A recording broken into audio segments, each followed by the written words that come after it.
Bon matin, Doc. Ouais, ben Steve, j'ai failli aller à Stanford University à San Francisco, j'étais allé visiter. Ah oui? Savais-tu ça? Avec ou sans pot de vin? Ah, ben écoute, j'étais un pauvre du Québec. J'ai failli, je suis allé visiter, j'avais appliqué et j'ai préféré aller à McGill. Ah oui? Ouais, oui. Avez-vous regretté votre choix? Pas du tout. Belle université. Mais Stanford, écoute, je suis allé visiter. Et puis j'étais allé visiter un IMH aussi à Washington. Ça coûte plus cher, mais disons que... Écoute, il y a du monde au Québec qui avait quand même certains talents. Dont vous. Et oui, j'ai été accueilli. Puis si j'avais appliqué davantage, je pense que j'aurais été accepté à Stanford University. Ben, personnellement, ça m'aurait travaillé. C'est sûr que c'est plus cher, Doc, mais... Pas de pot de vin, pas de pot de whisky. Pas besoin de pot avec le Doc. Il y a un article, un papier intéressant ce matin de Mathieu Bock-Côté, c'est en page 25 du Journal de Montréal. Oui. Pour une des rares fois, il ne nous parle pas de souveraineté, alors ça tombe bien, je vais pouvoir vous parler de son sujet. Oui. Notre époque, je commence à lire juste le début de son papier, puis vous allez voir où on s'en va. Là. Notre époque est traversée par un fantasme terrifiant, l'effacement programmé et délibéré de la différence entre l'homme et la femme. Oui.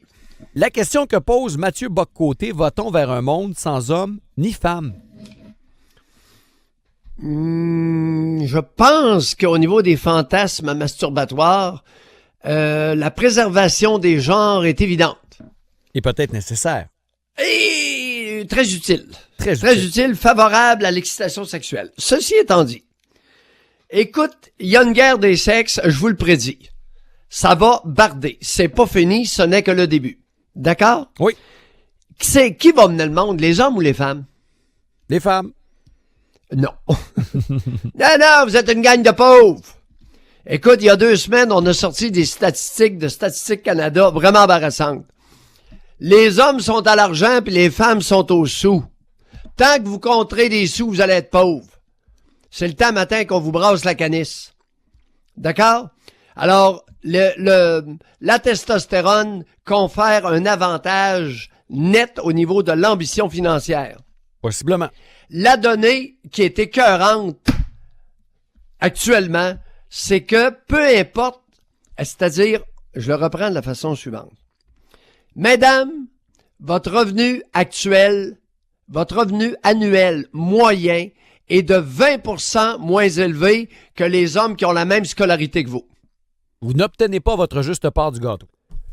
Vous n'obtenez pas, puis vous ne l'aurez pas demain matin. Savez-vous pourquoi? Faut être à l'argent pour gagner plus cher. Puis, dans bien des cas, il faut travailler plus fort. Oh!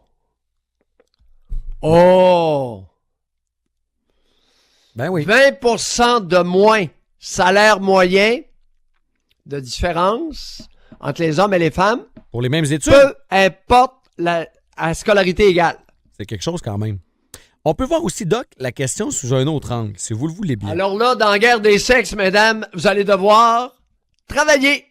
Le travail. Ça part mal. Je comprends votre point. Ouais. Je vais vous amener aussi sur un autre angle qui est intéressant. On apprenait aussi qu'il y a des chercheurs danois en lutte contre les stéréotypes de genre, à mettre entre guillemets, qui avaient présenté dans un festival technologique texan une voix numérique absolument neutre. On n'est pas capable avec la voix de dire est-ce que c'est un homme ou une femme. Neutre. Oui. Et apparemment, cette voix non-genrée contribuerait à la lutte contre la discrimination. Car la simple distinction entre un homme et une femme passe désormais pour une marque de discrimination. Ben oui, mais le problème, c'est qu'à la fin de l'année, revenu annuel moyen, 20% de moins. 20% de moins. Ah oui. À scolarité égale. Mm-hmm. Aïe aïe, 20%, ça commence à être une coupe de piastres, là. Pas une coupe de sous. Une coupe de piastres. T'sais, mettez-vous ça entre les 2 oreilles, mesdames.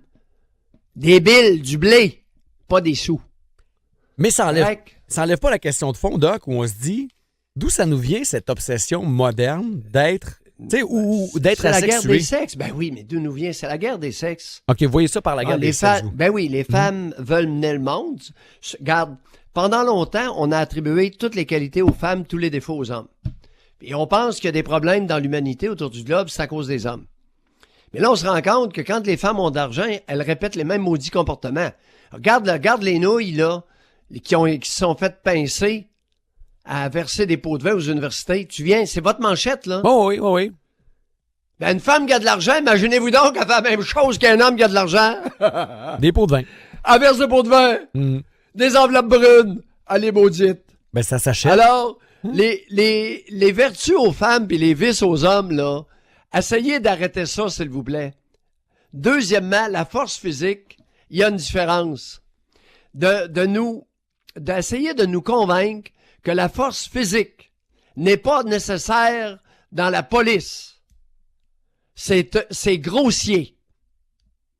Je vous dis pas qu'il faille de la force physique chez tous les policiers dans leurs interventions. Non. Lorsque un policier ou une policière débarque dans une famille où l'homme vient de sacrer une de ses maudites volées à une femme, je pense que la femme a avantage à être accueillie par une femme policière. D'accord? Mais ça prend un gars costaud aux côtés. Oui, mais on veut plus qu'il y ait de sexe, Doc, de toute façon. Vous n'avez pas le droit d'être un homme ou une femme. Non. Tu comprends la situation, là? Oui, mais il n'y a pas de sexe, Doc. Il n'y en a plus. Hein? Parce que le gars, il est furieux. Oui. Puis maintenant, il y a des gars qui s'entraînent puis qui prennent des stéroïdes anabolisants. Oui. Fait que des policiers costauds avec une bonne force musculaire, on en a encore besoin pour longtemps. Doc? Hein? Pas pour 2 ans. Alors, les niaiseries, ça va faire. Sinon, vous allez être confronté avec des problèmes. Puis, mesdames, ben, un peu moins de maquillage, un peu moins de peignure de cheveux, puis un peu plus de travail. Si vous voulez. Ben oui. Mais comment? Bon. Ben là, le maquillage n'a rien à voir là-dedans, Doc. Là, ils peuvent travailler et être maquillés. Ah ben là, on demande à Johnny pour le fun, ben. Ben voyons non, donc. Il va falloir suer, là. Puis quand tu sues, ben le mascara risque de couler. OK, je vois où vous allez. OK, c'est bon. Ben voyons! Ben oui, mais on peut quand même s'habiller comme du monde et travailler fort. Mais vous êtes entouré de collègues psychiatres, là. Faut toujours bien pas suer à grosses gouttes pour être psychiatre. Ben, il y en a plusieurs qui travaillent pas fort. Doc, vous avez repris notre... À 70 ans, je fais encore mon 65 heures par semaine. Et je peux te dire que on n'est pas nombreux au Québec. Peu importe le groupe d'âge. Non, je vous crois. Hey, vous avez repris notre sujet d'hier pour votre question ce matin. Avez-vous besoin de potes pour être une meilleure mère? Qu'avez-vous besoin finalement pour être une meilleure mère ou un meilleur père ce matin? Ah, et les poteux font parler d'eux. Ça sonne bien, les poteux font parler d'eux. Oui, ça sonne bien. Un slogan peut-être de campagne. Merci, Doc. On vous écoute à 9h30. Hier midi, j'ai accordé une entrevue là-dessus à Kick FM. Ah oui? Oui? Oh oui, c'était bon. Ben, c'est sûr.